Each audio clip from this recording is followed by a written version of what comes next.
Welcome, my friends, to the Sage Quay Radio Hour, your home for free and critical thinking, and I'm your host, Mike Williams. Tonight, Jamie Lee returns to the show. Jamie and I talk about censorship, sun simulators, cloaked drones, and other wild and crazy things. And so, without further ado, here's the discussion with Jamie.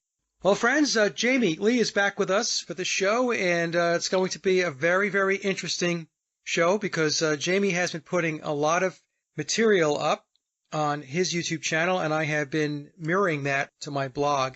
There's a lot of stuff, and you and I spoke before we got started here, that there's just a lot of very, very crazy things going on.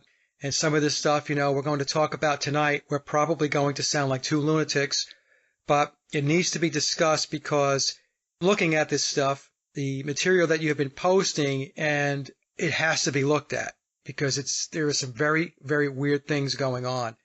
So before we get into that, what I wanted to do was maybe you and I just chat a little bit to kick the show off about censorship, because I know that you have had your issues, certainly have had your issues with YouTube, and I have had mine recently with YouTube. It looks like there are certainly certain topics within the conspiracy realm, within conspiracy research, that you cannot touch. You just cannot go there.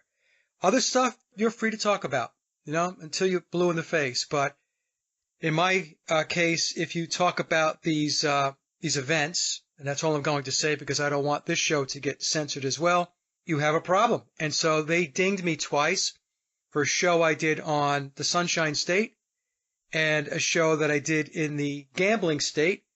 The Gambling State show, they actually reinstated with absolutely no reason. I mean, they didn't write back to me and say, okay, well, we're going to reinstate that show after we gave you a strike. So I'm going to take the strike away, and you can have your show.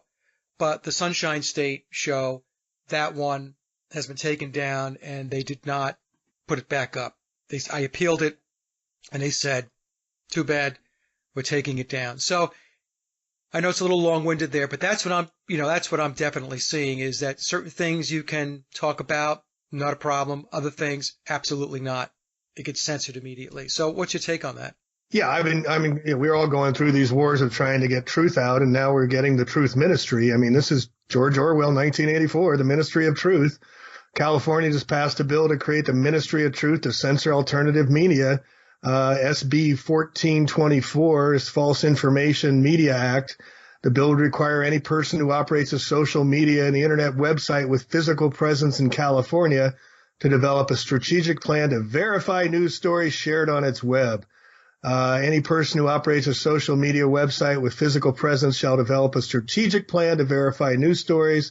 Strategic plan shall include, but limited to, all of the following: mitigate the spread of false information through news stories, utilization of fact checkers to verify news stories, providing outreach to social media users regarding news stories containing false information, placing a warning on a news story containing false information, and C, as used in the section of social media, means an electronic service or account, electronic content, including but limited to videos, stills, photography, blogs, video, podcast, instant text messages.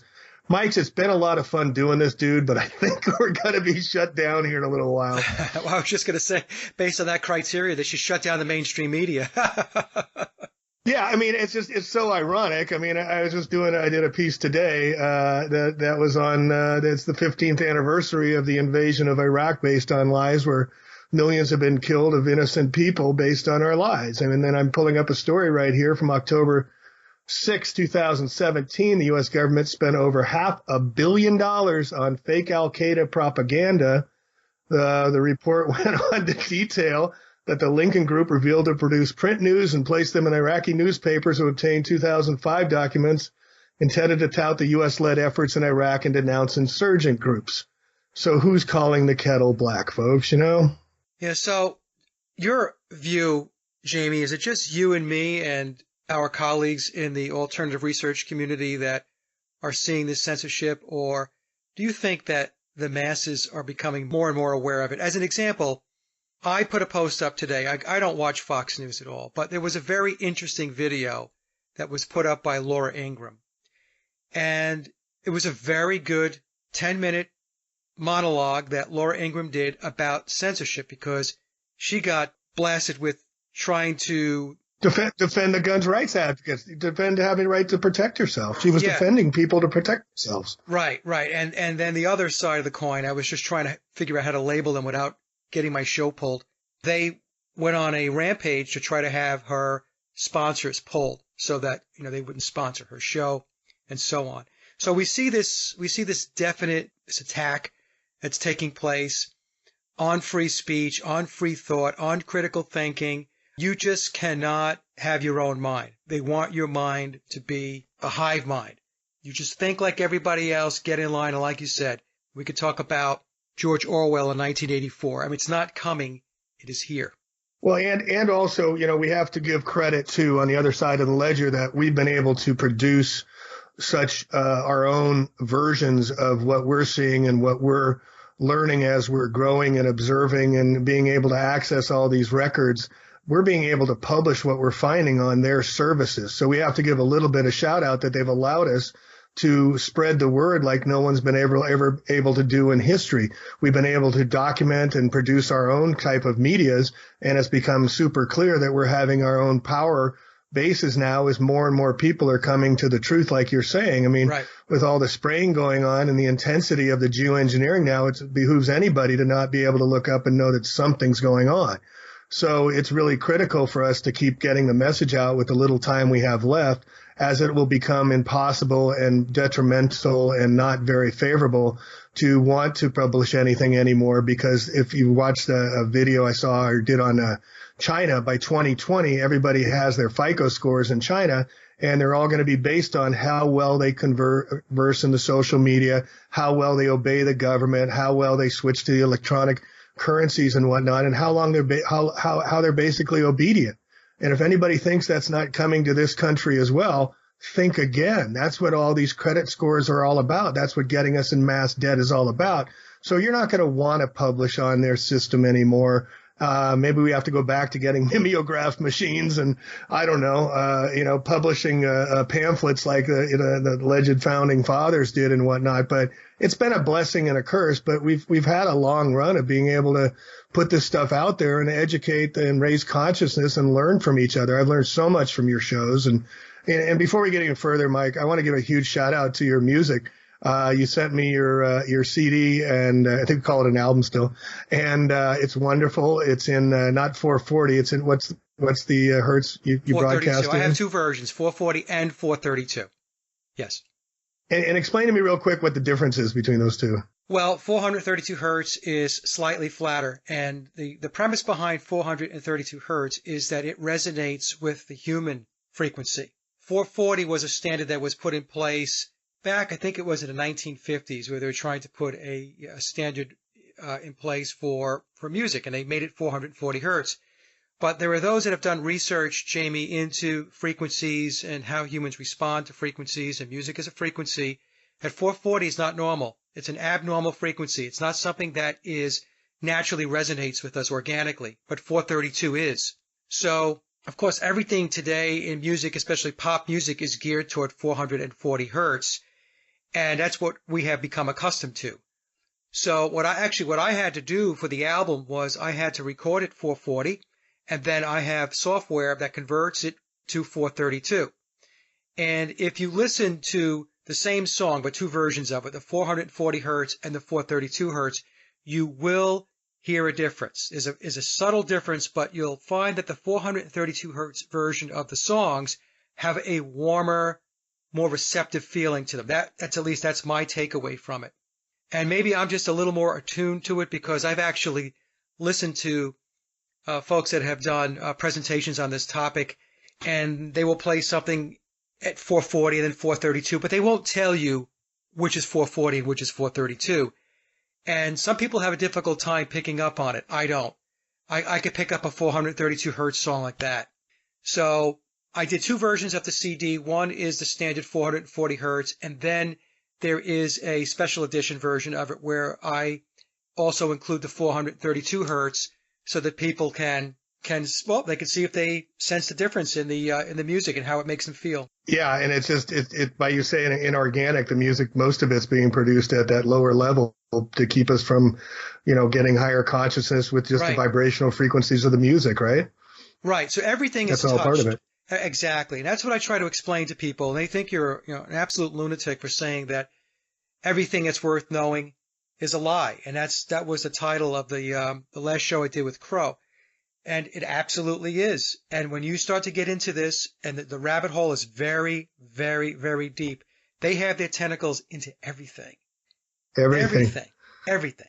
And that's what people have to We understand. haven't still got, I keep thinking we're gotten to the, excuse me for interrupting, but I get excited because I keep thinking we're getting to the onion, and now we get into all these ghost ships and demon devices and, Right. and elevator nanotubes and all this stuff we're going to get into, and airplanes not even having fuel in their wings. And I mean, there's so much just stuff that just keeps going of learning just these deeper truths, and it's all based on this super advanced technology. I mean, the 5D using 60 hertz milliwave meters that can boil our blood that are being put in, millions of them. They're going to be put in everywhere, but first they have to get rid of all the trees.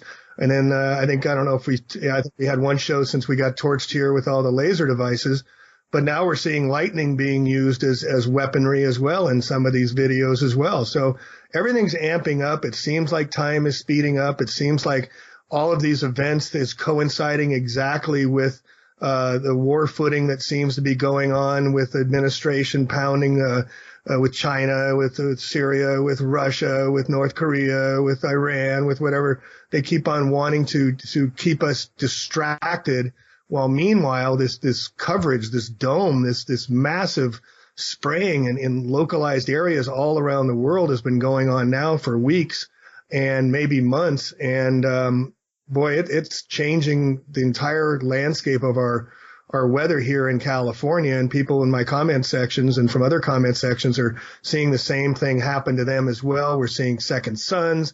We're seeing moons not being in the right positions. And this is all being documented. This is all being put on the internet. So yeah, they want to shut us down.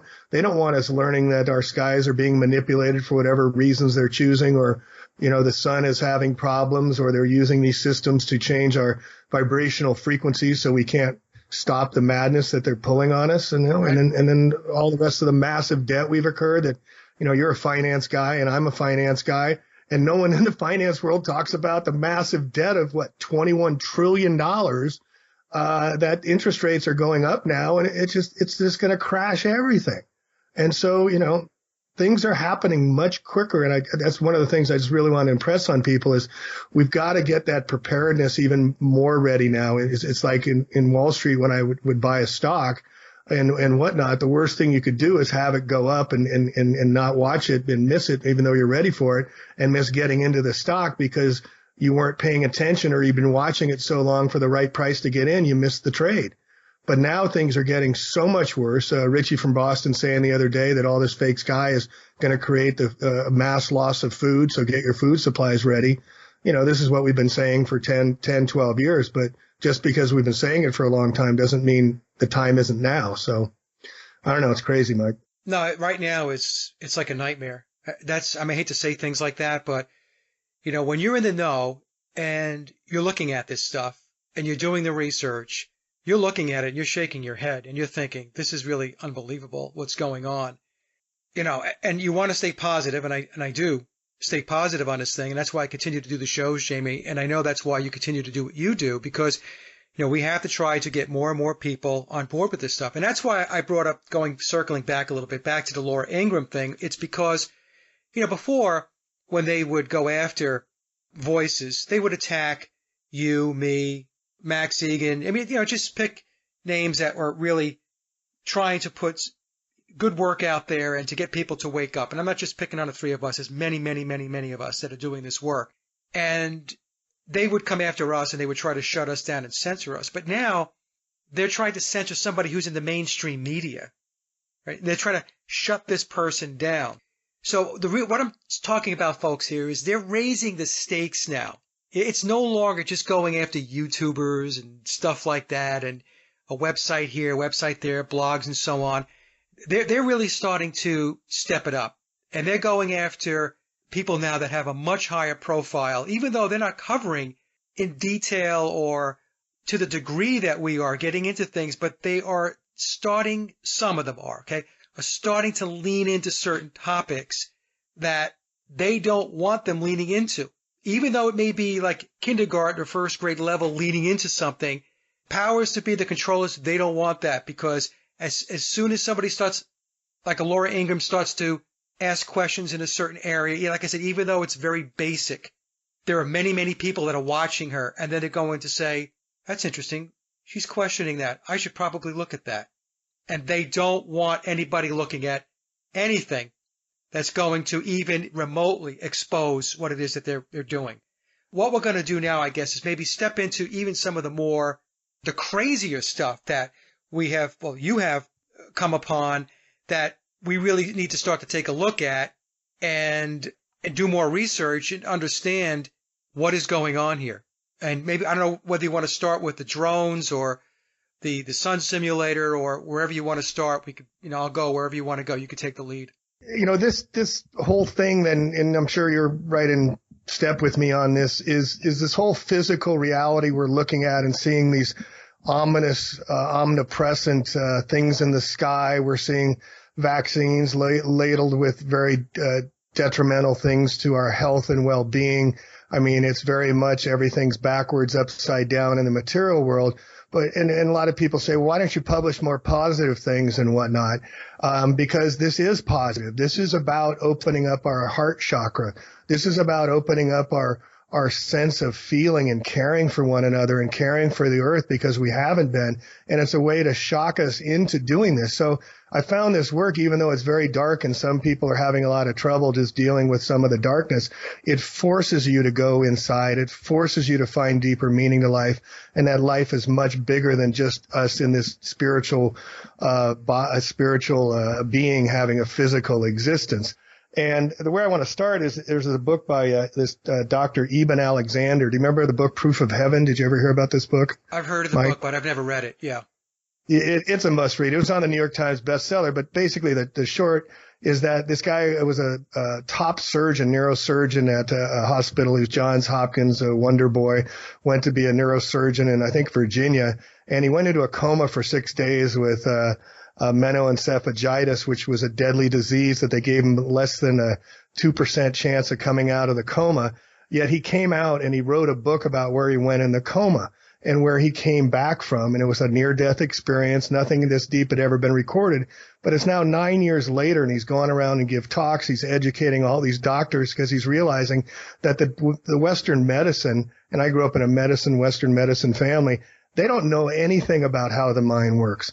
They only know how the brain works, and they assume the mind is a construct of the brain's material thinking. But him coming back and now having to tell all these Western doctors. So the reason I brought this up is because in his book, Living in a Mindful Universe, he wrote last year, he wrote, any notion of meaning and purpose in our existence, of connections with others in the universe, of our very sense of free will, or even of such concepts as afterlife and reincarnation, all of these deep issues depend directly on the outcome of the mind-body debate. The relationship in mind and brain is one of the most profound and important mysteries in all of human thought. And the picture emerging from the most advanced reaches of scientific investigation is quite contrary to our conventional scientific viewpoint.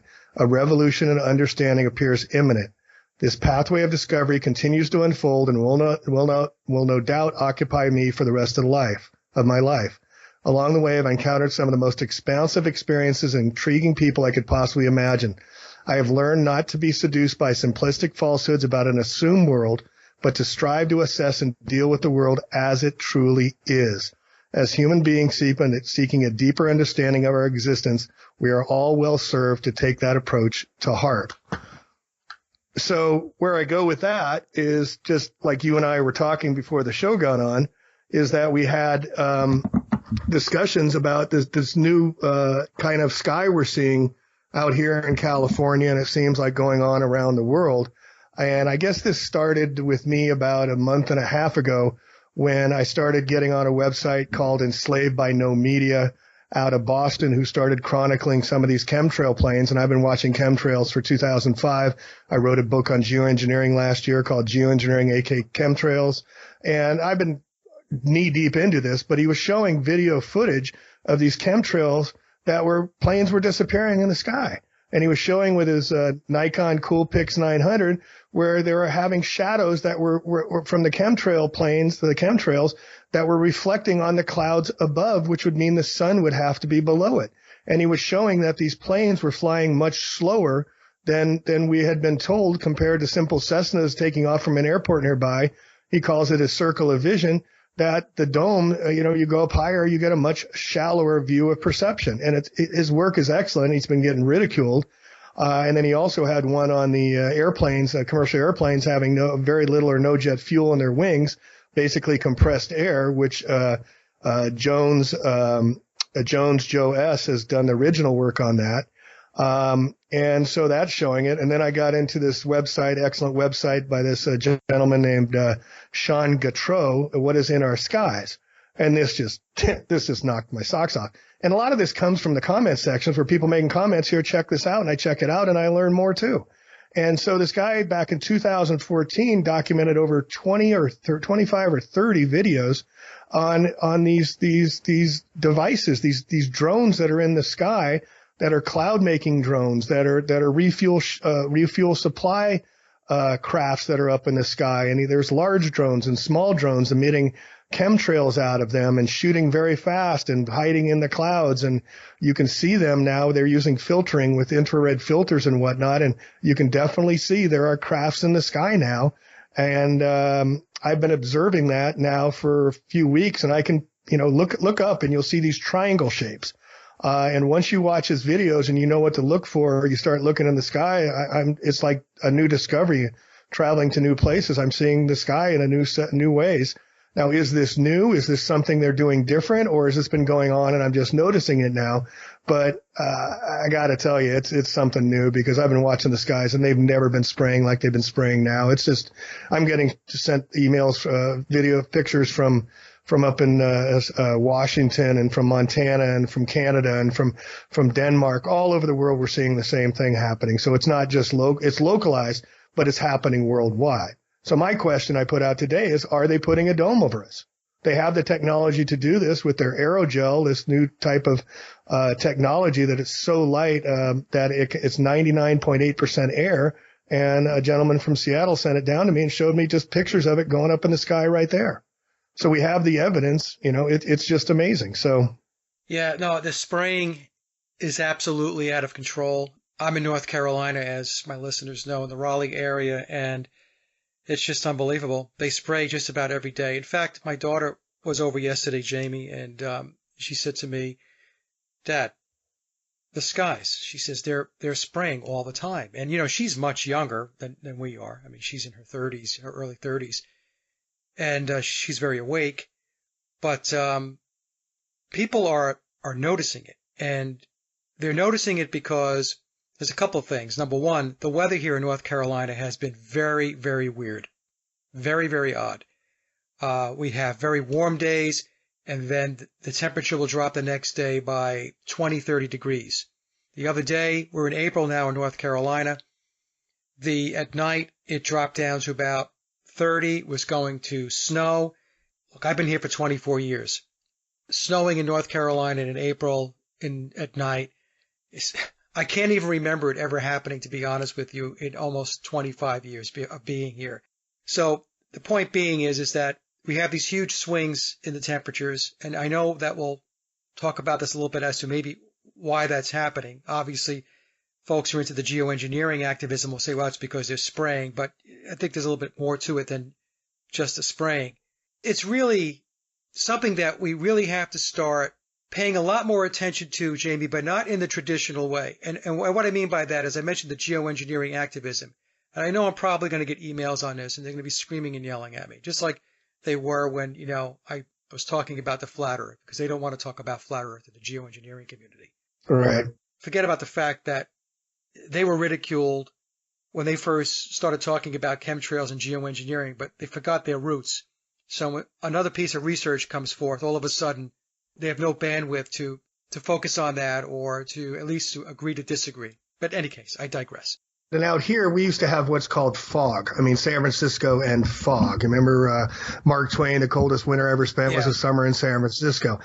We don't get fog anymore. The redwood trees rely on the fog in the coastal California here. They need the top watering coming down from the fog they're not getting.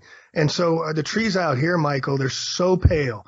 They're so dying. It's just incredible just to see the redwood forest dying from the top down. And I've been chronicling the geoengineering, assuming that the cause of the geoengineering was causing all the trees I'm seeing in my property. I've had to cut down walnut trees because they're dying so fast.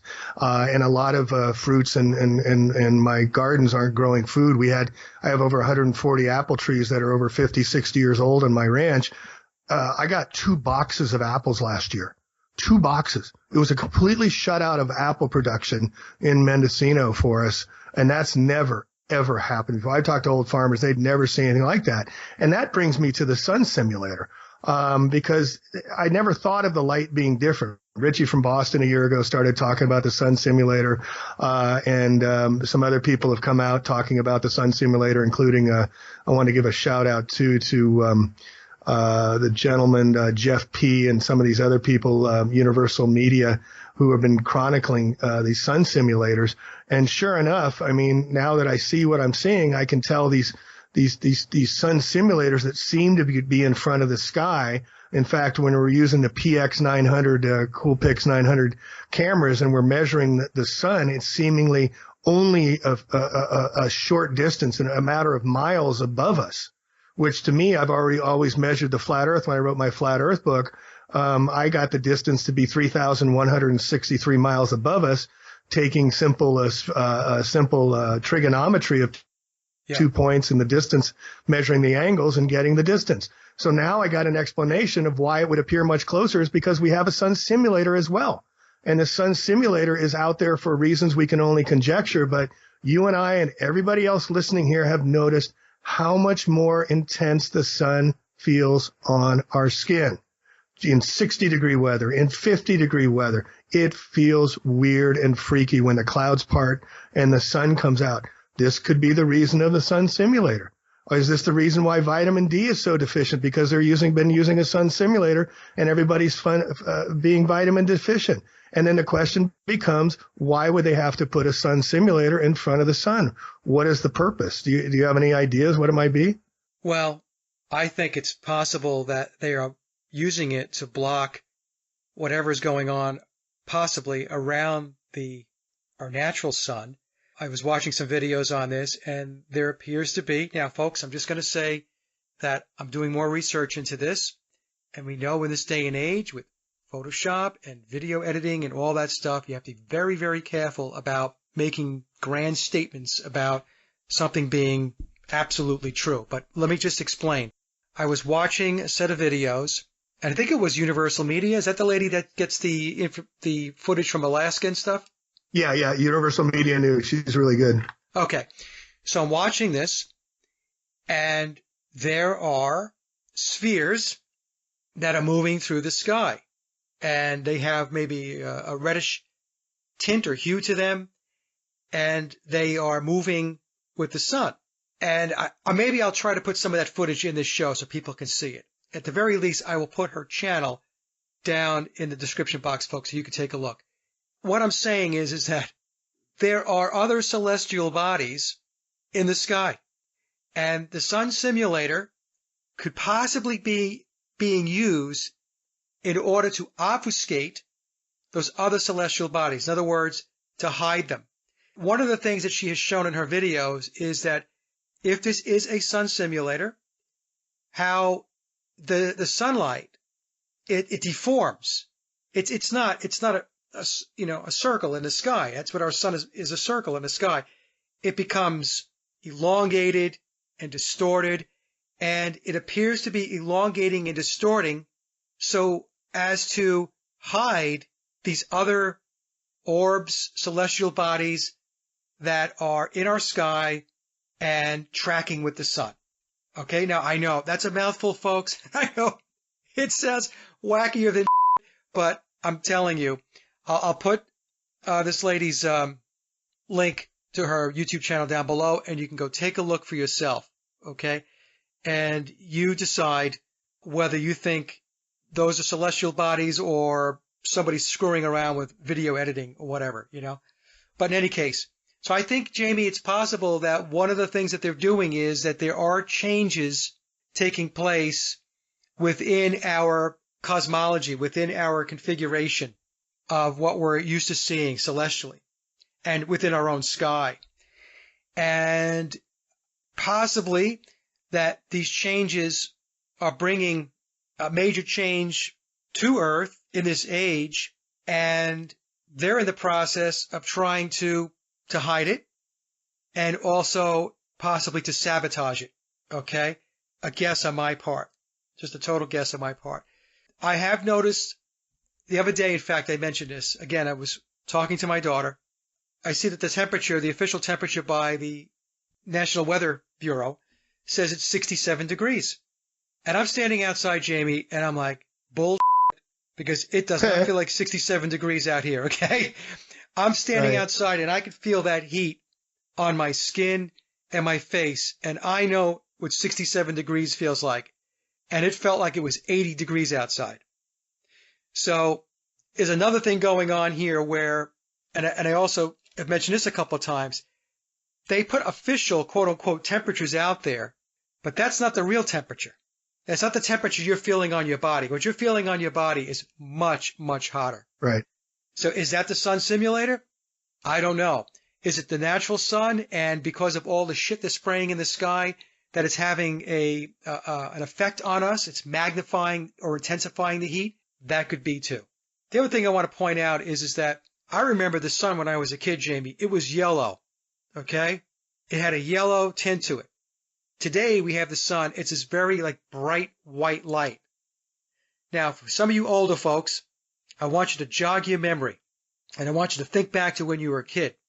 And even when you were a kid and you were coloring in your crayon book and it was a page to color in the sun, what color did you color in the sun? Was it white or was it yellow? For me, it was yellow. Anyway, so there you go. Yeah, and hiding things behind it. So one of the things I've noticed that they're chronicling when they get the recording of it, and maybe you saw that video where they showed the hexagon inside the yellow sun at sunset. Yeah. You could see an object in the middle of that as well. Like that's another controlling device as well. Richie showed one where it was spinning. Did you see that one? Right. Yeah. No, that's the one I put in there, and it shows it spinning and rotating. Yeah, and that's with the lady at Universal News Media up doing the footage of Alaska, and they're taking the same. I mean, this lady's using the 24-hour cam that they have up in Alaska, pointing different directions to do her work. So there's not really a question other than is it the lens, focal lens that it's opening and closing that you're copying, and that's what you're seeing, which some people have said. But no, this object is completely moving inside the sun. But she also has others, and I hate to use the word planet. I'll use the word plane T, because that's where the word planet came from on flat Earth, folks. It was a plane. T stands for Terra, so they added a T and called it a planet. And I call what we used to call planets, I call them luminaries. So she's showing these luminaries, these round spheres that are adjacent to both sides of the sun using filters and showing there's clearly something there.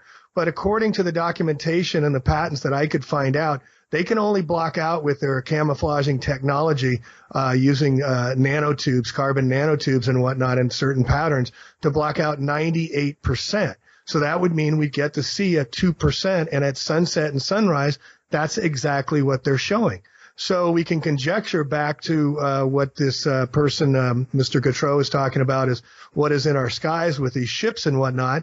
And this can go all the way back to the Vedic cultures, to I think they're called Varamas, what they had. Right. They had spaceships in the clouds that sprayed clouds, that did cloud making machines.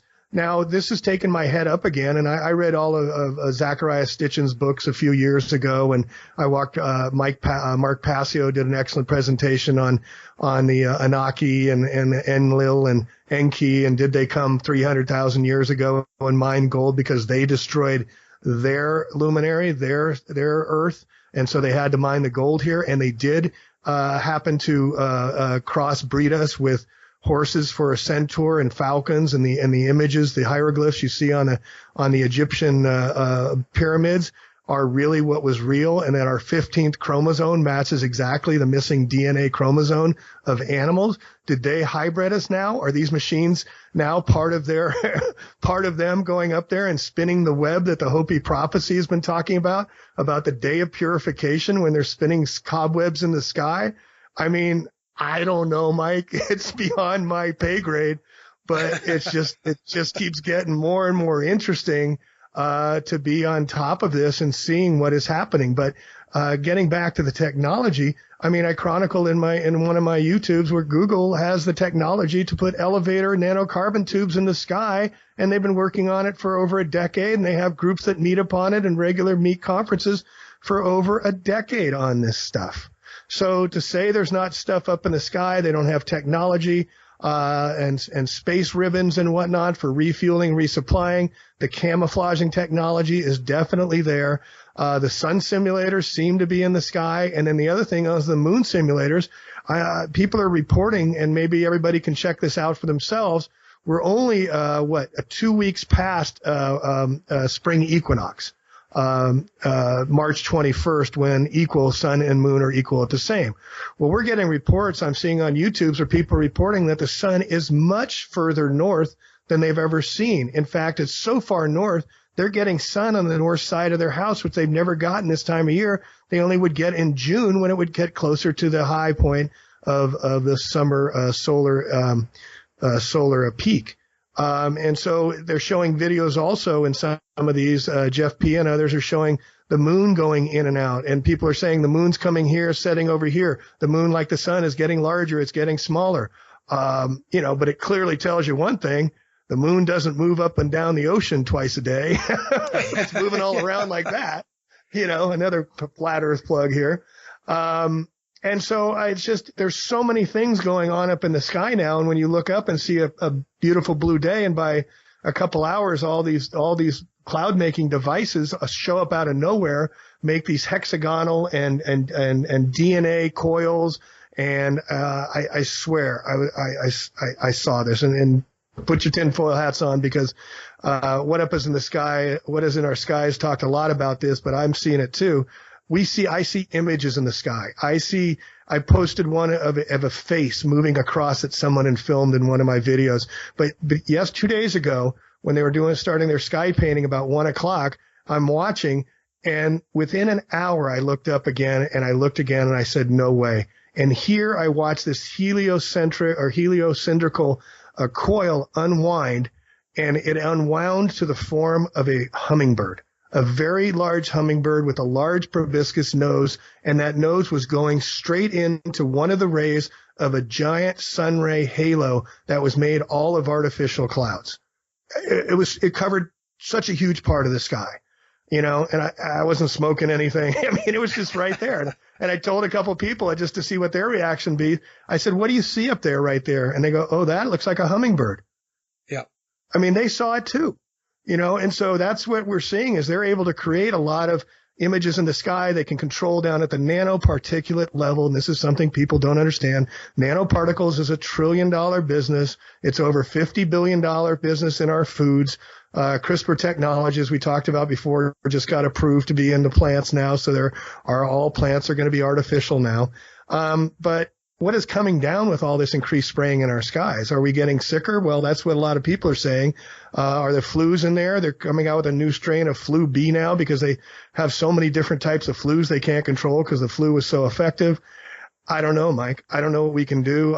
We just have to stay vigilant and aware and do the healing as best we can and find a way to be okay with it all. Yeah, because this steps it up to a whole different level, the stuff that we're talking about. Now, Jamie, I just want to back up a little bit for the audience now. When we talk about these crafts or these drones, you're talking about they have a cloaking ability, right? They're able to cloak, and you can see them if you know how to be able to look in the sky and see the telltale signs, and it's very difficult. I have a hard time, even when I see the videos, trying to see the outlines and what was the name of that fellow who did this work? Gateau, you said? Sean Gateau, What is in Our Sky? What is in Our Skies, yeah. So I have a hard time trying to look at it, and sometimes it's easier. A lot of times it's not. Looks like a Rorschach test to me. But the times that I do see it, I'm like, okay, I do see it. So what we're saying is that they have the ability to cloak, that they have craft in the sky that they can hide, that unless you really, really know what you're looking for, you are not going to see it. Right? Am I right? Right. And when you see it, you're not sure if what you're seeing is actually that, because you are dealing with a cloaking device.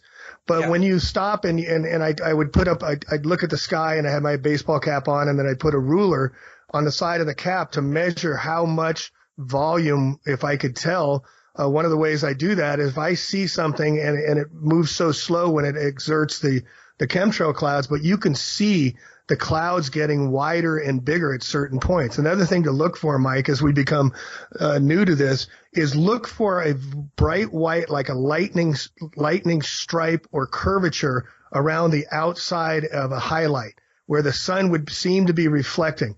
That is the corona of the ship that I've learned to look for, and also triangle shapes. And just remember, like looking at a TV screen from all different angles, you got to be thinking in kind of three-dimensional when you're looking at these things, because you could be looking at it from an angle, you could be looking at it from the bottom, or you could be looking at it from the side.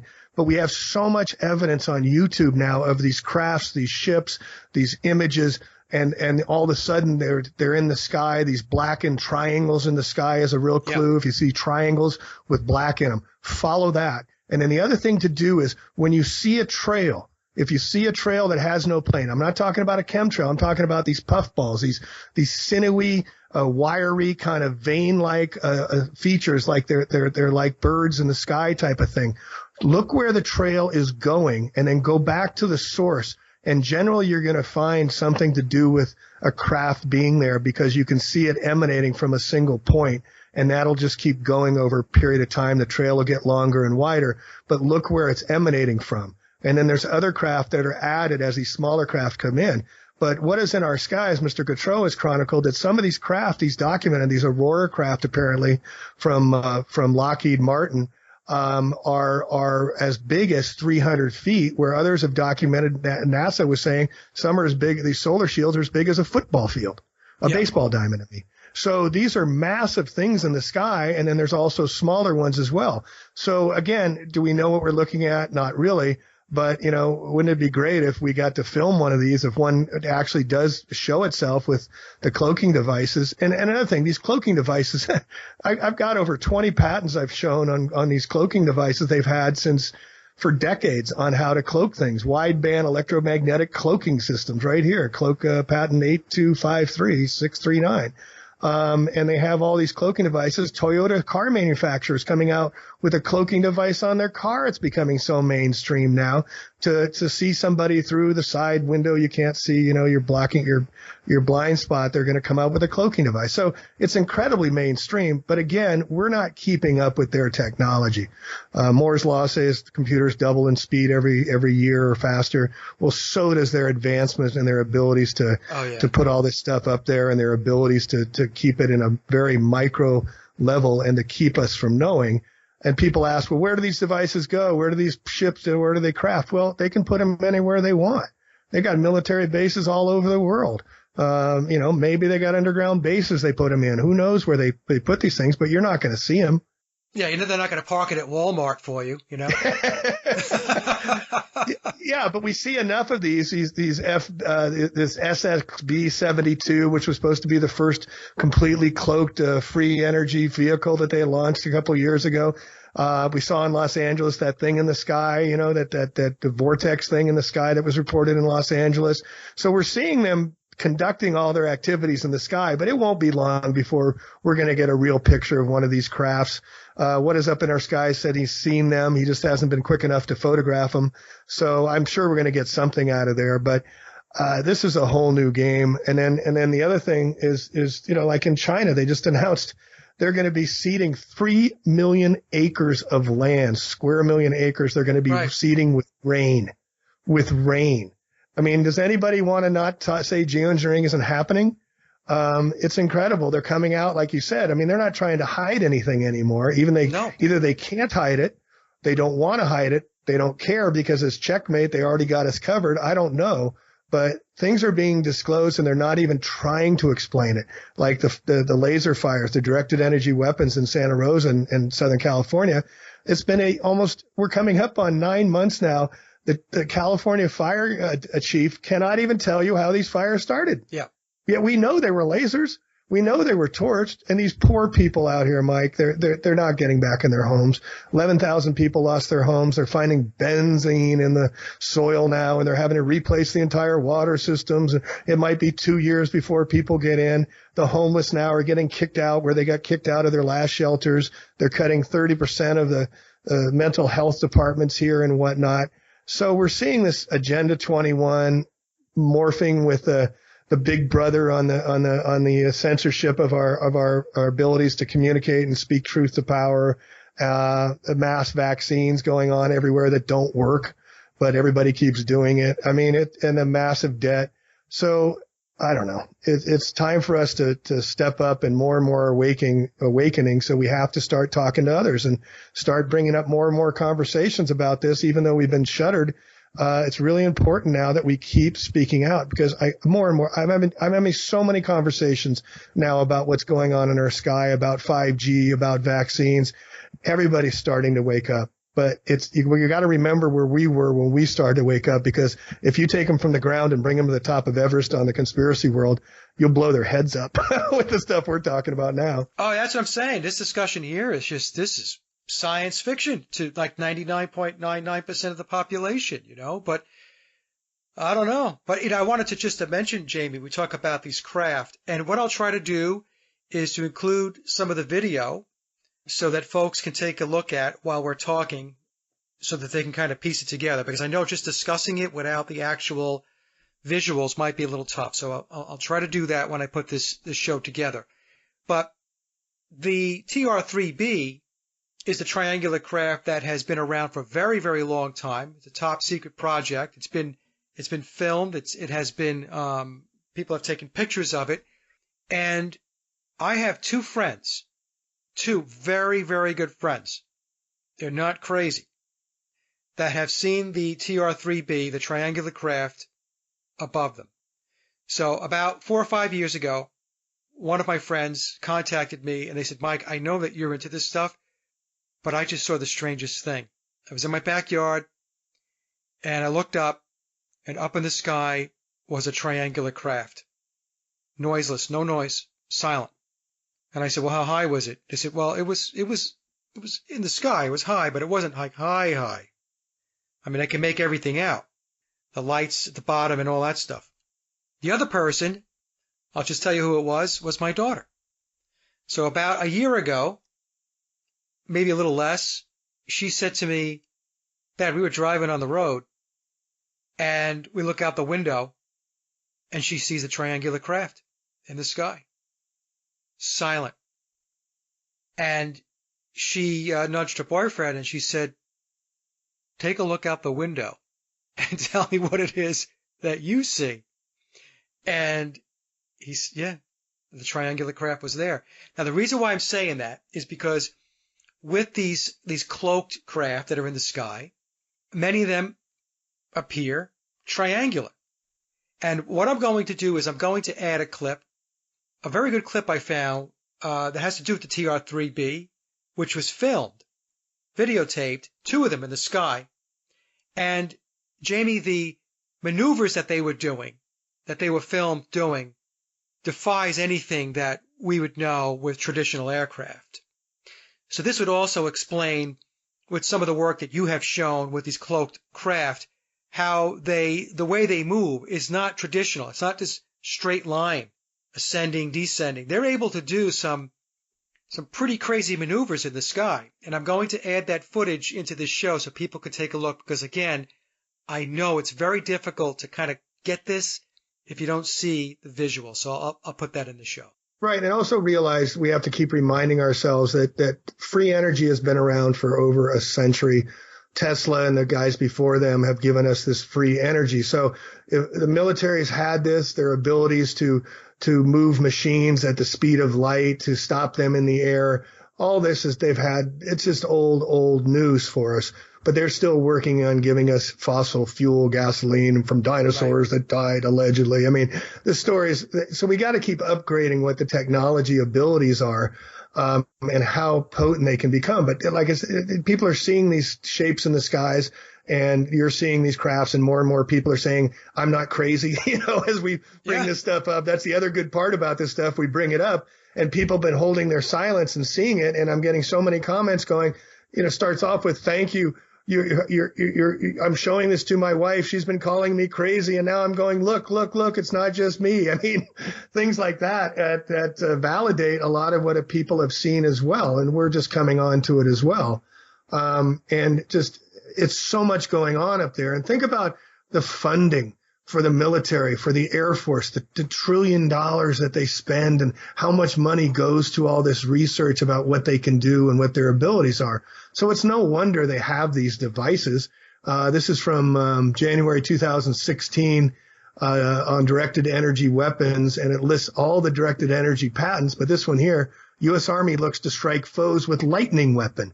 And we've been getting some freaky lightning storms. We've been getting orange snow up. Did you read about that up in Siberia, where they had orange snow and they blamed it on the dust coming up from the Sahara? Yeah, a dust storm blew in. That's ridiculous. Yeah, but that's the gold. The golden sky is they're putting gold in there. I forget the name for it, but there seems to be seeding the sky with gold. And now they've got these lightning weapons. This Australia one had this lightning storm like nobody had ever seen before. And there's others, but it says U.S. Army lab is testing. When they say testing, that means they already have it. How lasers can create an energized plasma channeled in the air, an invisible pathway for electricity to follow. Electricity to follow, invisible pathway. The laser-guided lightning weapon could precisely hit targets because targets represent better conditions for electricity than the ground. They use an ultra-short pulse laser of modest energy. It doesn't take much. That keeps the laser beam focused through its own intensity. The laser's electromagnetic field, since they're playing in the electromagnetic field, can harvest electrons from the air molecules to create the plasma pathway for electricity to follow. This is how it works. A very brief but incredibly intense laser beam paints the target. And the Army, 50 billion watts of optical power, about 500 million times more powerful than the light bulb illuminating your room. The very intense laser beams focus themselves in the air, and when they're intense enough, laser beams generate an electromagnetic field strong enough to rip electrons off of air molecules. So now they're using lightning. Are they using this for sources for the energy to resupply the ships in the sky? Are they doing it to store ground in the ground? Is this part of their harvesting the sun, like they talked about we talked last time on your show about using the radio frequencies in the sun to create all the energy on Earth? So no more of these energy from the Earth. It'll all be from the sky. I don't know, Mike. Yeah, I don't know, Jamie, but these are all, like I said, you have to ask a lot of questions. And even if the questions seem strange or odd or just out there, you have to start asking questions, because so far we've talked about cloaked craft of the sky and a sun simulator, and then with these, like you said, the high intensity electricity. There was one video I watched that you had put on your site, and that lightning strike to the ground was like something I had never seen before. And right when it lit up the sky, you were able to see these geometric shapes around the lightning, which I guess were craft, I guess. Yeah, no, you couldn't make any other assumption, but they were coming from craft. That's what is up in our skies had shown, and that's what alerted me to it. And once I saw that, and I saw this video, and I could see the craft, yeah, definitely a craft coming out of there. It's shown time and time again at different parts in the sky, all emanating. And there wasn't just one; there was several of them. So yeah, it's more and more confirmation, and we're going to get more and more of this confirmation. But again, the purposes of why they're doing this, why these lightning strikes, are they just testing for this EMP event where they're going to shut off all our power and they're going to only turn it back on to those with the credit scores that they like and whatnot? I don't know. I think thoughts I've never thought before, never thought I'd think, but interesting times indeed. But one thing real quick I want to do before I forget, I want to give a shout out to a few people like Cliff Carnicom, Sophia Smallstorm, who you had on your show, Deborah Tavares and Lou Tavares I've gotten to be good friends with here in California, are doing just yeoman's work with bringing truth out there. And especially Alana Freeland. She's got 2 books out. She's got a book on the sky fence. She's talked about this stuff for years in her wonderful, wonderful research. Her new book is called Under an Ionized Sky, From Chemtrails to Space Fence Lockdown. And her previous book was Chemtrails, HAARP, and the Full Spectrum Dominance of Earth. And she's been saying this is happening. And I'm finally waking up, and I read her books, and it took me a while, but yeah, it's here. We do have a space fence. We do have an ionized sky. We do have a 1,000. The ceiling isn't very high too, Mike. I don't know if where you're seeing it, but when I'm looking up and I'm seeing Cessnas fly higher than these clouds, I know they're not very high. And you can see them, they're much lower. So there's a substrata of layer of clouds through these, what I call demonic devices, ghost ships, whatever you want to call them, that are laying these things out on a daily basis now for reasons, who knows? Yeah, I had another good friend of mine lives on Long Island, and he told me a couple of years ago that they were laying the chemtrails down on Long Island, and he said to me, Mike, but they're not coming out of planes. I said, what do you mean they're not coming out of planes? He says they were coming out of like these big orbs. It was like an orb at the front. And the trails were following behind the orb, and that was really the first time. This is going back, maybe it's a few years ago, lose track of time, but that was the first time that I was alerted to the fact that that it could be something other than what I perceived as a plane, because all I had ever seen was an airplane. But now we are seeing these trails being laid, and they don't look like airplanes. And the one channel you mentioned, Enslaved by No Media, was that the Right. channel you mentioned before? Yeah. So even when he's using his P900, when he zooms in on these planes, they don't look real. These planes look like they're projections, some kind of simulation. Well, that's what he shows them going off, turning off. And what he chronicles is that they're less than 2,000 feet in the sky. They're only 5 feet to 10 feet in diameter, and they're a hologram. So I'm thinking there's some type of seeds up there that they seed up there, and then they just accentuate using vibrational frequencies, electromagnetic pulsing, to activate it. But they put a fake simulated plane that only goes for a certain distance, because what Enslaved by No Media also points out is our scope of view is much shorter and closer than we are perceiving. We cannot see more than 2 miles. So what you're seeing is much closer to you than you've been led to believe. And then he's got another footage, I think it was him or somebody else, that was up in a plane at 30,000 feet, and they were filming a hot air balloon. You see that one below them? And the hot air balloon he pulled it in on the zoom, and it was right below him. It wasn't more than a couple thousand feet below him. And he contacted the balloon guy, and the balloon guy said, I was up at 4,000 feet. So that means the planes were not flying at 30,000 feet. And other people have brought in their measurements onto the planes and measured that the altimeter is only reading 7,000 and 8,000 feet inside the cabin. But if there's cabin pressure, I'm being told that the barometer reads 7,000 feet. So I'm not sure if that's valid. But we're seeing that things are, one, much closer than they appear. These chemtrail planes. I haven't seen a real chemtrail plane in a while. I've seen these fake ones, and now that I got my P900, I'm zooming in and I'm watching them go away. I'm watching them kind of be this image where you can see through the tail. You can see. You remember the video he had of the alleged chemtrail plane where the chemtrails were coming out of the front of the plane? They were ahead of the plane, And then he shows the other one, which I thought was incredible too, and great work by him as well. His name's David, where he's showing the chemtrails drifting to the left while the plane is going to the right. And then another wonderful piece he shows is the chemtrail planes will stay in the sky for 10, 15 minutes, while a Cessna Piper Cub plane near airport will fly by in a matter of seconds in your field of vision. So that means these things are going either much smaller or much slower than we're seeing. So, yeah, I mean, maybe we need to get up on a plane and get a big net and see if we can catch one of these things. I don't know. Well, the disconcerting part of this is that they're able to create these very realistic holograms. Yep. So I think people need to sit with that a little bit and try to understand what it is we're saying. They can create a very, very false reality, but you believe it's real. So you're seeing these planes in the sky and you're looking up and you're thinking, oh, there's a plane and it's spraying. But in reality, there are very, very few planes probably today that are actually dumping the chemicals in the sky. I think initially, there were real planes. In fact, I know there were because I would be up in an airplane, and I used to do a lot of traveling, Jamie, from here to New York on business.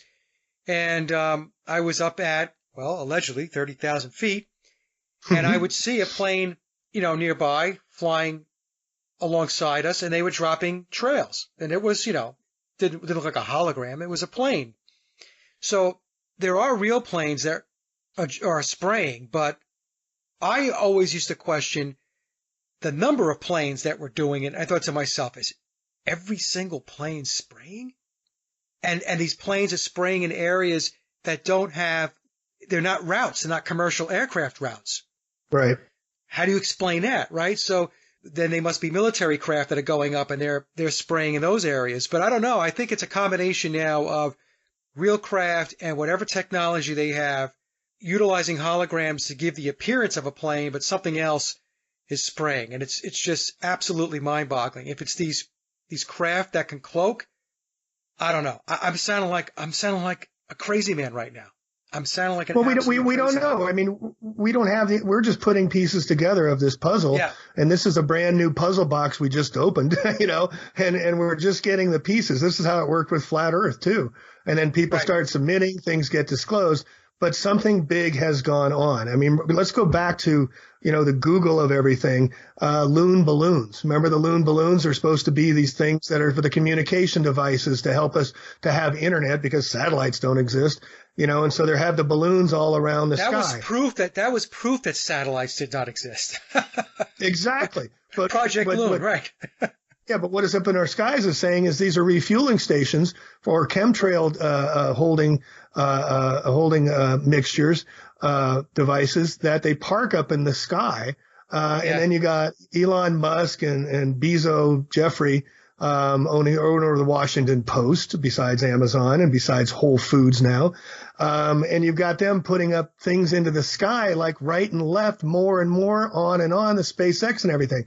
Are they taking the sun simulators up? Are they refueling the stations with these crafts up there? Microsoft just announced with, who's Gates' partner, Paul, what's his name, financed the largest Microsoft plane. Now you're going to make me think of the name Paul. That's okay. Don't worry about it. Yeah. But they just rolled out this big, huge, massive plane, this twin jet plane with these tiny wings that can't hold fuel that's supposed to go up in the stratosphere to carry things. But they don't say what they're carrying. So I'm wondering if they're using all these ships to constitute to put up more for these devices, resupplying and putting these sun simulators, moon simulators, demon crafts up in the sky. But they're using now these new carbon fiber elevator ladders, Jacob's ladders up into the sky that we actually had a film on that somebody took from over in the Netherlands, I believe, that showed it. And I just went, oh my gosh. And then looking back on this information, we've seen that Boeing's been working on an elevator to the sky for over a decade as well. So I don't know. I mean, we know we can't get out of the dome. So they're just taking the above us and they're layering all these different layers of false skies and hiding things behind them. And then using these simulators and elevators and demon shit. I don't know. I'm listening to myself thinking I need to go and check myself. I never knew the rabbit hole would get this deep. I know it's lunacy. And I just want to mention to the folks, just swinging back a little bit when I talked about the sun simulator and these other celestial bodies in our sky and so on. There's a very, very good documentary by Thunderbolts Project called Symbols of an Alien Sky. And this documentary came out a few years ago, and it talks about how in the past, our ancestors, going way back, they had documented a completely different configuration in the sky, completely different than what we know today. And so I really highly recommend that and I'll put the link down in the description box below, that everybody watch that documentary, okay? Because if you're thinking, that's ridiculous, Mike, you're really off your rocker, the configuration of the constellations or the celestial bodies change. Oh my God, I can't listen to this anymore. Well, I'll tell you what. Watch that documentary. It's very well put together. And after you watch that documentary, just sit with that a little bit and reflect, okay? It's excellent. The electric universe. Yes. And that we do live in an electric universe. Yep. It's electromagnetic energy. It ties in with Tesla technology beautifully. Yep. And it's, again, what they've been hitting from us. So, free energy, free food. We could be living in ultimate peace if that's what we demanded, if that's what we really, truly wanted and had to make the changes that were necessary so that all could live in peace and harmony. That's where we're heading with this stuff. But first we have to understand what is being done to us, the Luciferian creed, the dark forces that want us to not let our souls incarnate, to want us to keep us in the hell realm of physicality. And this is what they're doing to us. And so for us to rise up now is paramount and tantamount to us waking up. And as our consciousness wakes up, like you're doing and I'm doing, we're also helping wake up others, when in turn are helping wake us up. And so there's this collective consciousness going on around the world, like an album around the world, not a sphere. And it's world. The original world, W-O-R-L-D, was pronounced W-H-I-R-L-E-D, because we're an electromagnetic universe. So all of this is about our great awakening, and be blessed enough, I see this as a blessing too, that we've been allowed to disclose 500 years, 1,000 years. We're talking maybe hundreds of thousands of years of our history being uncovered and disclosed and brought out into the open, so that more and more of us can be awakened as to the great lies and the great truths, the great cosmic truths, that we're all in this together. We all need love to survive. And if we don't get back to our knitting, if we don't get back to what's important, to love one another, know our food supplies, know where our water comes from, find our own ways to live in a much more like mind with Earth, and biomimicry, and learn to imitate Earth, we're done. We haven't learned our lessons here. So that's what this is about. And they're giving us these great insights, even though it's super dark, even though it's super difficult. We were called for these times. We were called to step up to the plate. So I honor that we're being able to do this for, I don't know, I've been doing it since 2007. I think you've been doing it similar time, but it's been great. And I don't regret a minute of it. And if they take it away, they take it away. But, so be it. Well, all we can do is what we're doing, right? Is to continue to try to get the word out, to dig into this stuff, research it, and try to get people to get their critical thinking going. And, to look at what's going on. And look, most people today, unless you are really, really under a rock, understand that something is terribly wrong with this place. And I'm even talking about the people that we consider to be asleep. Even they're starting to look around and think to themselves, you know what? Something's not right. So, and of course we have all these different degrees of how awake people are. But, one of the things I wanted to talk about, Jamie, is all the stuff that they're doing in our skies. Doesn't it make more sense that they're able to do it in an enclosed environment versus what they try to sell to us as far as space and all of that stuff? They're in this enclosed environment. There is this firmament, this barrier, this dome, whatever you want to call it. And, of course, they know this. And so they're able to do the things that they're doing because they are operating within a controlled environment. And they know everything about this controlled environment. They know everything about how it works, what doesn't work. And what are your thoughts on that? I mean, that's, to me, all the stuff that's going on, to me, just lends credence to the fact that we're enclosed. Yeah, I mean, that's obvious now to people that are waking up. I mean, it's just I have a license plate that says flat Earth. It's flat. And I've had it for 2.5 years now, and over the past month, before that, no one had ever commented or said a word. A couple people, but not much. But now I'm getting honks. People are putting thumbs up. I mean, this flat Earth meme is going all around everywhere. But getting back to your point, when I did my research about back whether or not we had a dome, electromagnetic dome, 1927, Admiral Byrd was financed by Rockefeller to go down to Antarctica and came back with 27,000 pages of what he found down there. And he went back 3 more times, including Operation High Jump, where it was 1946, and they had a mass a re-up after World War II, or 1946, and they went back down to Antarctica with 30 ships. And these ships were on a mission. Admiral Crutzen told Byrd 2 weeks before he was to lead these 30 ships down on the command ship Olympus. He didn't even know what the mission was. So they scrambled. They had to bring aircrafts out of recommission them from the war and whatnot, and they had to bring people back to serve to go down to Antarctica. They said to test for cold conditions. Well, this was to test the electromagnetic domes, and as soon as they flew these special planes in to see how far over the ice shelf they could get, all of them died. All the electromagnetic circuitry died. So then in the 50s, they came back with Operation Deep Freeze, several missions, when they installed all of the HARP and the satellites all around the Antarctic Circle. And then you have your dome right there once they figured out the electromagnetic frequencies. And then in 1961, they removed between Russia and the United States the thermonuclear ban test treaty so they could detonate 49 thermonuclear missiles into the dome to see if they could break it apart. It was the largest military operation since World War II, naval operation in the southern seas. And it blacked out 700 miles away. It blacked out parts of Hawaii when they tried to do this, and they couldn't blast through the dome. And this is when they created NASA right after that. So yeah, they've known about this electromagnetic energy, free energy in an enclosed environment. And with all the technology, I mean, I tell people all the time to think. You're flying on a plane, you've got your laptop or whatever device, and you can get internet streaming, downloading and uploading at 30,000 feet allegedly, going at 500 miles an hour.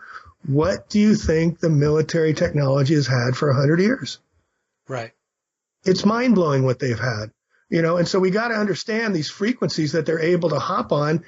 That's why they're lowering these ceilings to create this ionized sky, because they can use it like the ionized sky up at 16 miles at 1,000 feet. How much more acute can you control your frequencies if you wanted to control people, control the weather, mind control, whatever you want to do? So yeah, I mean, we're just puppets in their play.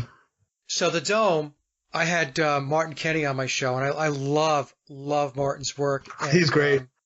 He's absolutely unbelievable. And he explains that the dome, what we're calling a dome or barrier, is really a toroidal field. It's a torus. Right. And that mainstream science, well, they refer to it as the Van Allen belts. You see? So, and I think there was an article going back to around 2015 where there was a paper that came out of, I think it was the University of Colorado, where they had said that they had, quote unquote, discovered that there was a barrier, and they said it was glass-like. And this was in the mainstream publication. I believe it was the University of Colorado. I will try to dig the article up and put the link in the description box if I can find it again. The reason why I'm saying this, Jamie, is because they're actually putting a thread of truth out there. Right. And because the best lie always has a basis in truth. They have to keep some semblance of the truth going through that thread. And this is what they do. They feed us lies, but underneath that lie, there is a thread of truth. So when we talk about a barrier, whatever it may be, a toroidal field, they call it the Van Allen belts. Right. Yeah, and Van Allen, James Van Allen, was a partner with Admiral Byrd and went down to Antarctica. And when they couldn't blow the hole in the dome, they at the height, I think it was 62 miles. That's where they created the Van Allen belt. They called it the Van Allen belt, was where the dome was. So if we're only 60 miles up, that the dome is a watery expanse above it, the stars are behind it, and the shimmery luminary stance and whatnot, that just makes so much sense to me. And then just to continue on for all the non-believers of flat Earth. Do you remember Edgar Mitchell? Edgar Mitchell allegedly went to space, and apparently he saw stars where these other guys, Glenn and these others, have stated unequivocally that there were no stars to be seen because the sun was too bright. So you got conflicting stories going on, but it's just one more thing in the quiver of proof that the Earth is not what they say it is, that we're not spinning at 1,000 miles an hour and going 1,000 miles a second around the sun and going 600,000 miles around the Milky Way. Well, the stars above us never change over centuries. And, the one thing I always like to ask people real simply, take an orange or something around a tennis ball and draw a circumference around the center line and say that's the equator, right, on a round ball. And they say, yeah. I say, okay, well, draw the lines where 24 hours in a day go on the North Pole, please. Yeah. They can't do it. No. They cannot do it. I said, so how do we have 24 hours in a day when you can't even show me how the division of 24 hours works on a round ball? Yeah. It makes no sense at all. And you and I have been on this for years, so it's nothing new. But, it's nice to talk about flat Earth again, because you and I both have not been posting much on flat Earth because there doesn't seem to be much that new information. But there's so many sites out there on flat Earth. It's incredible. Yeah. My position on it is that I have pulled back from it only because I want to move the ball forward to the next level. And to me, the next level was when I had Martin Kenny on, and he talked about his work in syncretism, and he spoke about and presented his cosmic egg model, which makes a lot of sense to me, a lot of sense. Absolutely.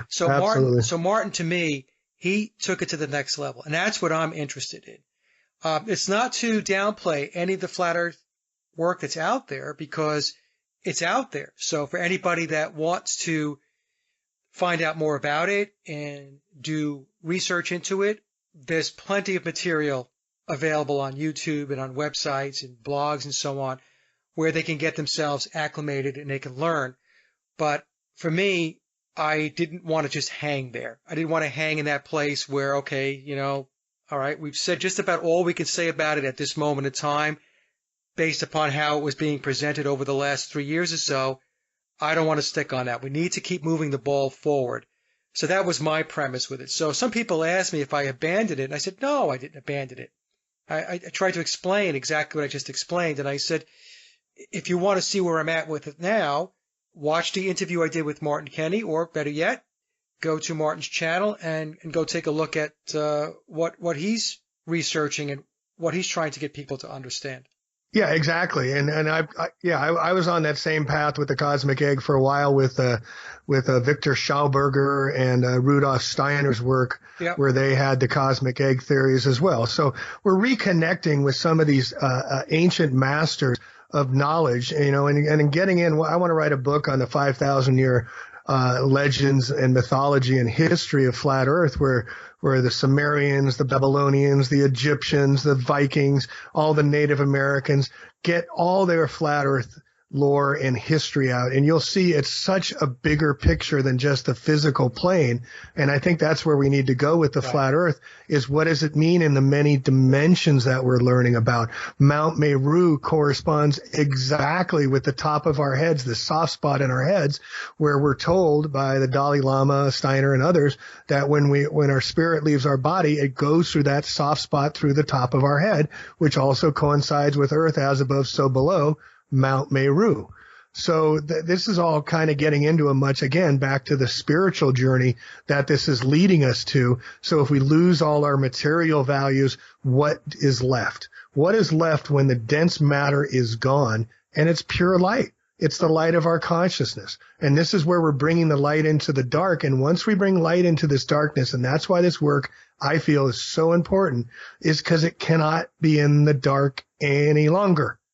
That's what we're doing here. And even though it's the most difficult task to break wind, to be the front guy in the peloton, to do all the heavy lifting and get all the slings and arrows from the mass ignorance while you're trying to figure stuff out, it's the work of the wounded healer. It's the work that's been called over what Joseph Campbell called it, the journey of the hero, the hero's journey.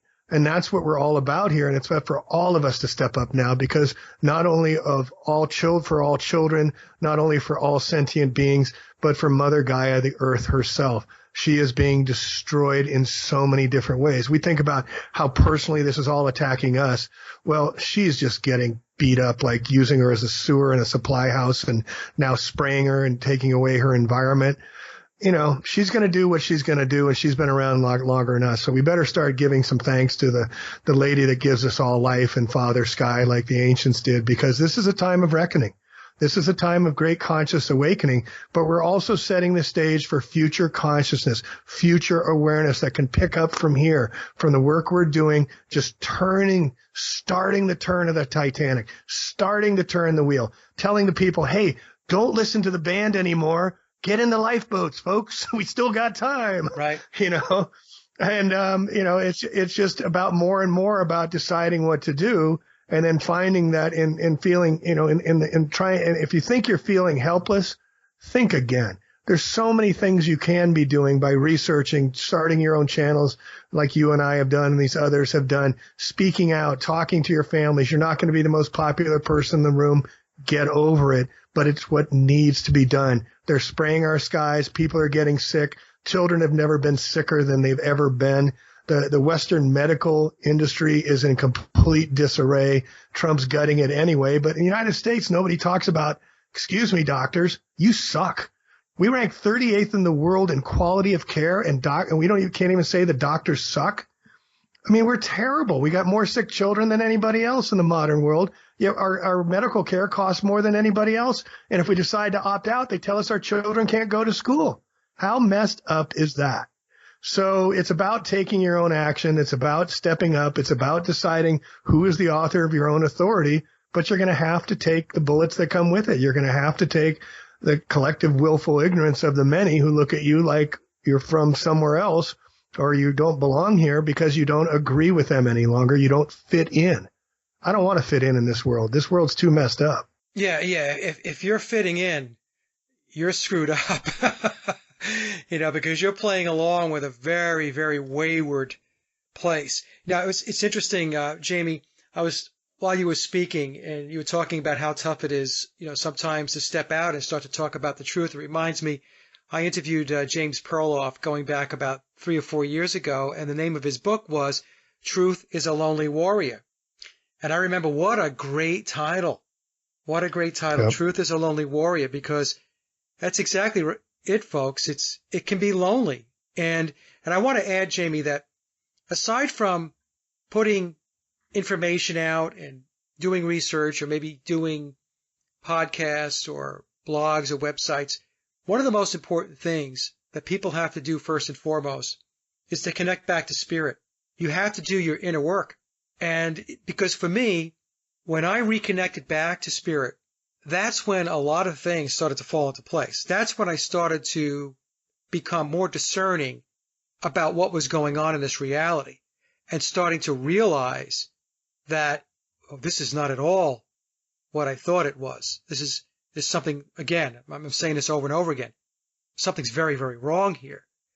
And so once you do that inner work and you connect back to spirit, there's just something about doing that gives you that confidence, that gives you that motivation and that drive to plow ahead, regardless of how much you're going to be ridiculed. Because you and I both know, you're going to get ridiculed. Right. And at first, for me, it was tough. It was very tough to present something and talk about it, and then only to have friends and family scoff or tell me I was crazy or I was a conspiracy theorist and all of that stuff. So in the beginning, it was difficult because nobody likes to be called names and ridiculed. Right. But, what happens is the more you do the work, the more you realize, you know what? I don't give a flying shit what they say because I'm right, or a lot more right than they are. I'll phrase it that way because I don't want to make it sound like, I know all. I don't know all. It's a process of discovery and exploring and learning. But over time, what happens is you do get very thick skin and you're able to, you weather the storm. The ridicule and all that stuff just doesn't bother you anymore. I mean, for me, at least, it doesn't bother me. I just continue to do what I need to do. Well, yeah, and that's stepping up to the plate. The bell's been ringing now that something's seriously wrong with the world for decades. And we are getting now just so many indications from so many different places that the future for all life on Earth is questionable. You and I talked about would we hit the reset button if we could on the last show, and we both agree that we would. But if you knew that the house was on fire and that it was burning and it's going to burn everybody in it, would you say something? It's as obvious as that to you and I. And so we have to speak. We can't be silent. Silence is betrayal, as Martin Luther King said way back when. And so to not speak is being a disservice to humanity in my terms. And I don't want to judge others because everybody's waking up at different times. But my God, people, how much more information do you need? Your lifestyles are not more important than the greater good of all. It doesn't matter if you desire it and you have all the wealth in the world when your children aren't going to have a life, when robots are going to be replaced, when they're going to have tattoos on their arms. My 12-year-old son's gaming. I noticed one of the games in there, not Minecraft, but one of the others, is showing these guys, these characters having tattoo on their arm to remember all their missile codes and all their stuff. They're pre-programming the children in the freaking social media devices your children are using for their future. Right. And $15 an hour is the pay. And Foxconn in Wisconsin's coming in, the biggest computer manufacturer in the world of Wisconsin, the Paul Ryan State. And they're going to be putting us into little manufacturing jobs. That's why the Common Core is being written in code, because we're going to be in the United States retooled. And I'm conjecturing that all the online, it's convinced all the cryptocurrency is coming at the exact same time. The online stores are closing down. What a coincidence. The autonomous cars, what a coincidence. But what are they going to do with all these malls, all these dead malls that are everywhere? They're going to use them for re-education centers. Look at them. They can be turned into Walmart prisons. A little sidebar I learned about just recently was Sam Walton, the founder of Walmart. He was the guy that put together all the internment camps for the Japanese back in 1944. And Walmart backwards is martial law. So we have, and you read their manifesto, you read Albert Pike's manifesto about the three great wars, and it talks about annihilation. Yeah. And the female America, Persephone, that sits on top of the dome of the White House, is a female entity. And the whole reason, Michael, I don't know if you're aware of this, but this is one of the most profound discoveries I discovered about why men must kill. Not women, men. What we're seeing is mostly men that are running the show. The Jesuits I've called about many times. The Men in Black was a movie about them. Why do the men have to kill and destroy? Why have we been 5,000 years of this destructive pattern of male Aries warring? Why has this been going on? And the very simple answer is that women, when they reach their end of their menstrual cycle and what's it called when they menopause, they can no longer produce eggs, no longer can produce life. But the male sperm lasts through their entire life. So their thinking is over long term that the male is the creator and the female is just the servant. And so that's why they must create the crisis, and destroy her over long periods of time. And that's what Albert Pike prophecies have said, that the United States, with the Washington, D.C., the corporation that was founded by the Jesuits in 1871 with the Organic Act, with the states on each side being Virginia the Virgin and Maryland Mary, must be destroyed. And that's what they're in the throes of now. And so that is their plan that they've been planning on. They've chronicled now since 1887 that Albert Pike wrote the Three World War Prophecies. Yeah. And I mentioned on one show, whether it was with Mark Devlin or with Crow, that the part of this that folks have to really come to grips with is that their planning is decades and decades and decades and decades ahead of when anybody even remotely becomes aware of what it is that's going on. That's the thing. There is the controlling apparatus, the mechanisms that are in place, Jamie. That's probably the most disheartening aspect of this, is that they have been at this for a very, very long time. Very long time. Yep. And of course, it's all secretive, right? It's all done in symbols, right, and it's all encoded. It's occulted. The average person, even the brightest average person, is not going to figure this stuff out because they're all distracted by, all of the aspects of the material world. Going to the movies, watching TV, going out to eat, watching football games, all of that stuff is a major distraction. And you could be the brightest bulb or think you're the brightest bulb in the world, but you do not know what they know, period. And, this has been going on a very, very long time. And that's the part of it to me that I'll tell you, sometimes, like I said, I always try to stay positive, going to move the ball forward. But I don't know. It makes you pause and think about it, to think about the magnitude of what's been going on and for how long. Right. And that they have the book, Dean Garner has written some books on the Jesuits that are really important. And he talks about the book of continuity that they have, that they pass on from generation to generation to generation. And so when they pass these books on, this is a part of their continuity of their programming and their ultimate goals to be realized. And they've been extremely successful. When they cut off oil supplies to Japan and China, which helped start World War II, that was part of the Jesuits getting even with the Japanese, because the Japanese banned the Jesuits 100 years before that.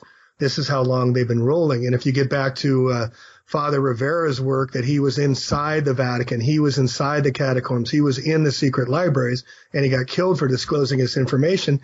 They even created Islam back in 1034 or 1134. Right. They created Islam. So our perspective, and this is why the Anunnaki, our perspective of history, our perspective of what we've been taught is completely wrong. And my new book's titled Everything is a Lie, Nothing is True. That's because right, too. This is where we're at. Yeah, because everything has been a part of central programming for so long.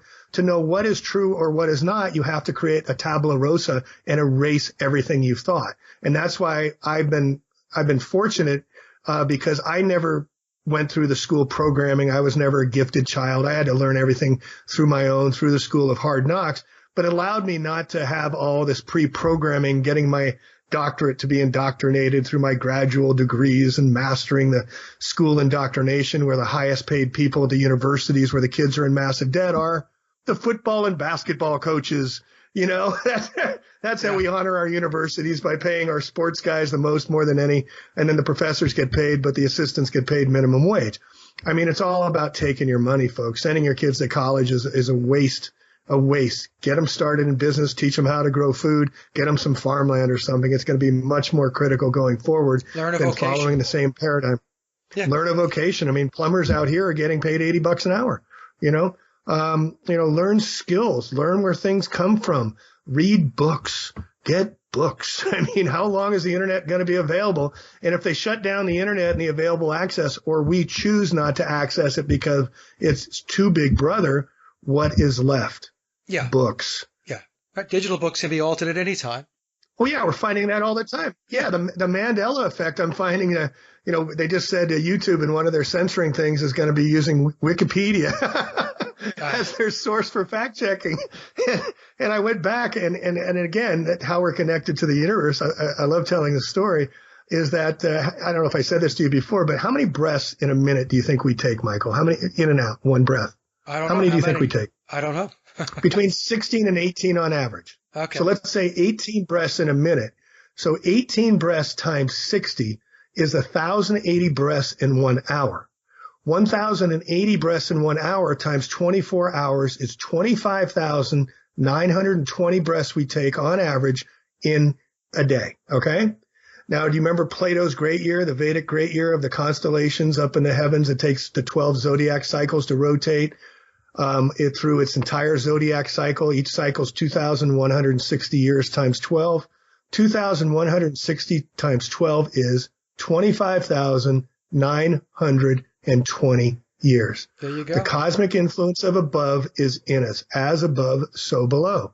So we are Christ consciousness. We are the creator. We are not separate from. We're not a part of. We're a part of, not apart from. We take nowhere, we put a little space, and we're now here. And this is what we got to wake up to, is being present and being awake. And when I found the more I'm awaking, the more difficult it is, the more angels I'm finding to help me. I don't know if you found the same thing, but I'm looking for the right song or I was trying to find this video of this elevator thing. I'm looking and looking, and then all of a sudden I just pulled up one thing and there it was. It just came. And this happens to me all the time now. So I know there's help once we start doing the work we're supposed to be doing. So live in the fear of facing everything and responding, or fact-checking evidence, academia and research, or looking up false evidence appearing real. But don't live in fear of fleeing everything and running. That's what the easy way out is. And this isn't supposed to be easy. These are hard lessons. These are Saturnian lessons. We're going into the Aquarian age, which is of the mind, but its ruler is Saturn, the hard lessons. So embrace it, take it on, and your life will be more fulfilling. But hide and run away, and you're never going to see what happened. And you're always going to be wondering, your last thoughts are going to be, huh? Yeah, and there's no place to run or hide. I mean, that's the thing. No, right. That's the thing. We're all in it together. So it should be bringing us together because we're all looking at the same thing, but we're not all seeing the same thing because of the expert programming that's been going on, like you said, for hundreds of years. Yeah. Well, Jamie, this has been really a fabulous discussion. It's been probably one of the wildest ones we've had, but like I said, it's good stuff. And folks, like I said, I'll put links down in the description box. I will try to add video as long as the owners of that video are okay with me incorporating it into my show. And take a hard, close look at this stuff, okay? Because as we mentioned earlier in the show, something is definitely going on. Okay, it's definitely going on, and we need to do the best we can to understand it. So, Jamie, with that, where can the listeners find your work and more of your research? Well, for the time being, Michael, I've had business cards with all my links printed up and I've had to redo them 3 times. So my current website, that's the flagship, is A Plain Truth on YouTube, PLANE truth.info. And my backup site is Questioning Everything to Find Truth. 3 websites. One website is the same name, aplaintruth.info. Another website, Taboo, for Towards a Better Understanding, tabublog.com is information. And then I have a vaccine website, phonetically Apple Victor Victor Ida.info, AVVI.info. I've got 2 books out. One is called Flat Earth: Investigations of 5 Years of a Great Massive Heliocentric Lie, and Geoengineering versus Chemtrails, which is now outdated. 500 investigations into 500 years. Yeah. And the Chemtrails investigations into the 6th grade extinction event. And I just want to leave this on this, Michael. You don't do enough. What you're doing more and more. I mean, I don't know if we're just getting our creative flows, but I look at your posts every morning and you're posting how do you find time between putting out all this music and doing all these interviews and posting all this? I mean, I'm in awe. I mean, I thought I'm doing a lot, but looking at you, I got to catch up. Yeah, I don't know. It's just like once you get into the groove and the swing, you just do it, So, but no, I'm not kidding. Yeah, and I think we feel a sense of time, that the time's urgent. So we're trying to get as much out as we can to awaken and inform others as we're waking up ourselves. But I implore everybody to just go and research and getting back to the ancient Greeks who know a lot more than us, the 4 cardinal virtues of Plato. Can you name one of the 4, Mike? Because you represent all 4. Well, I don't know. You caught me off guard on that. All right, so the first one is wisdom. Quote from Plato: "Wisdom is the leader. Next follows moderation, and from the union of these 2 is courage springs justice." So the 4 virtues are wisdom, courage, moderation, and justice. And that's where we need to come to. And so we're coming back full circle. The ancients knew, and now we're beginning to remember, to re-know, to reconnect again, because this is all lost wisdom, lost knowledge. And I thank you, sir, for bringing that knowledge to many of us to help our awakening as well. And I just try and shine my light brighter. And if my light is brighter, others may be able to see their path better. And that's all I'm trying to do here. It's not about the money, because there's no money to be made. It's about the effort. It's about putting yourself out there for the greater good. And I honor you and Sophia Smallstorm and Alana Freeland and Deborah Tavares, all you courageous warriors. You feed me. You feed my energy, and thank you.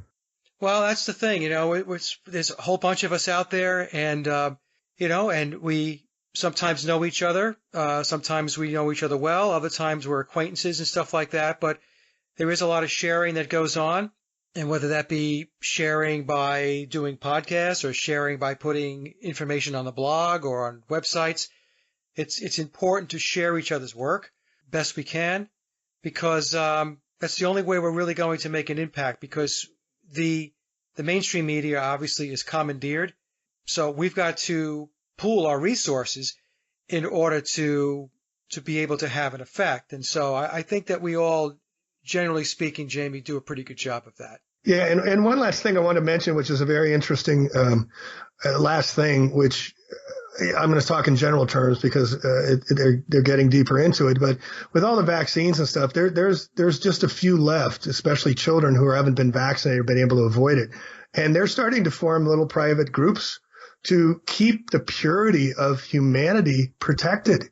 Mm-hmm. I mean, if you think about that 97, 98, 99% of people have all been vaccinated and contaminated, is there humans left of natural origin, or have we all turned into AI? And so there's these groups that are starting to form, and maybe we can do a whole nother show on this, but you out there listening, start thinking about that, that we need to protect our species.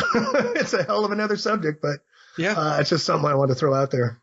And that concludes another Sage of Quay interview, and I hope you enjoyed the discussion as much as I did.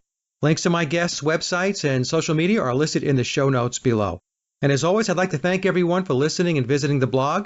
You can get to the blog by typing in sageofquayradio.blogspot.com or simply head over to our hub website at sageofquay.com. Also, if you get a moment, please visit laboroflovemusic.com to listen to my album, Leaving Dystopia. And remember, live in truth and always serve creation. It's really that simple. See everyone next week. Be safe, enjoy, and God bless.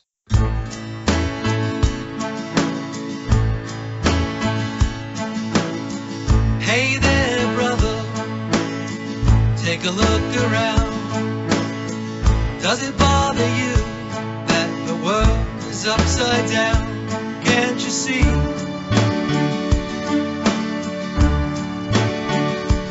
You're not free.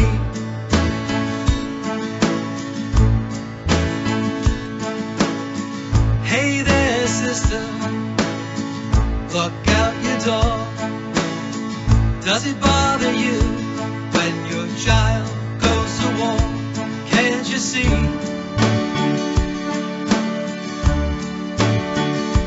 You're not free.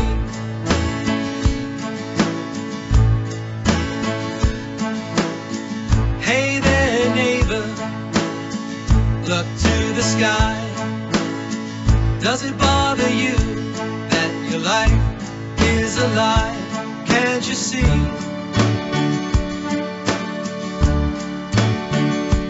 You're not free.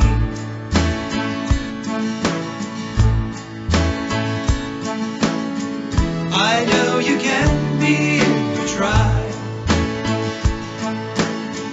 I know you can be if you try.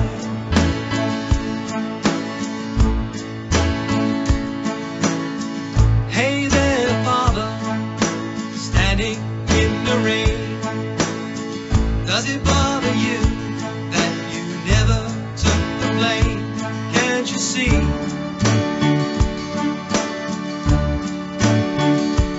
You're not free.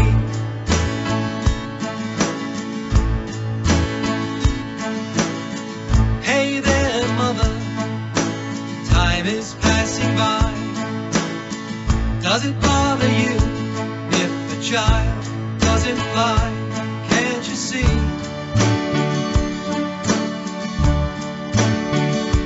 You're not free.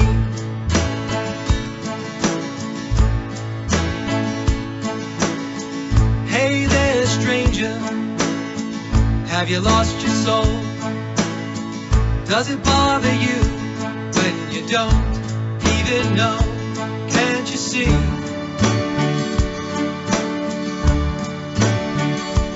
You're not free.